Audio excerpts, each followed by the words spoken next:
What if the voice the world would one day worship was once ignored, mocked, and misunderstood? What if the biggest stage in history was waiting for someone who didn't even fully accept himself yet? This is not just a story about music. This is a story about identity, loneliness, confidence, and the price of being unapologetically different. And at the center of it all is Farrokh Bulsara, a young man who would later be known as Freddie Mercury. Farrokh Bulsara doesn't look like a rock star. He works baggage handling at an airport.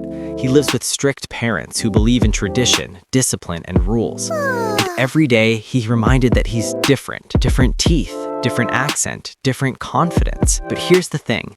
Different doesn't mean weak. One night, fate steps in. After a small band loses its lead singer, Farrokh approaches Brian May and Roger Taylor. They're skeptical until he opens his mouth. And when he sings, everything changes. That moment isn't just about talent. It's about owning who you are, even when you don't fully understand yourself yet. They rename him Freddie Mercury because sometimes reinvention is survival. With John Deacon joining on bass, the band finally feels complete. They don't chase trends. They don't follow rules. They experiment. Opera, rock, ballads, chaos? Yes, all of it. What stands out here isn't just the music, it's the friendship. They argue, they clash, but they listen to each other. This part of the story teaches a quiet but powerful lesson. Great things aren't built by ego alone. They're built by collaboration. Freddie might be the loudest voice, but Queen works because every member matters. As success explodes, so does Freddie's personality.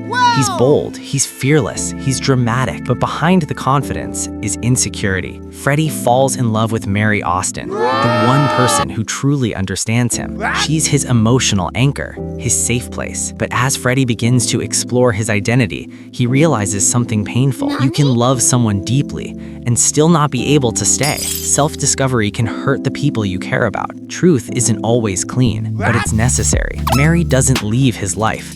She just changes her place in it. And that's growth. Fame gets louder, parties get wilder, and Freddie slowly drifts away from the band. Enter Paul Prenter, a manager who feeds Freddie's ego while quietly cutting him off from the people who truly care. This is the darkest chapter because success without grounding turns into loneliness. Freddie signs a solo deal, thinking freedom means independence.